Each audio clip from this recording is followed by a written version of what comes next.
Ayan, magandang tanghali mga tol. Ito na yung update sa ating golden itag natin, oh. Golden na siya eh. 7 days niya na. 7 days. So, pwede na yan. 7 days. Ito, ngayon lang yan. Binabad ko siya kahapon sa asin. Ngayon, binilad ko na siya. Ayan. 24 hours siya nakababad sa asin kahapon. Try naman tayo ng manok naman. Ayan.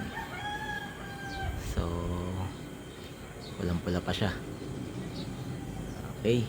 Ito, first day pa lang yung itag na manok natin. Ito, 7 days na. Ang ganda ng itsura nyo. So, update ko kayo pagka lulutuin na natin yung mga yan. Papakita ko sa inyo kung plano ko dyan. Lagay ko na sa munggoy. Wala akong mga beans, black beans na nakikita natin. So, doon na natin try. Para matesting natin yung natin. Itag natin. Thank you, thank you.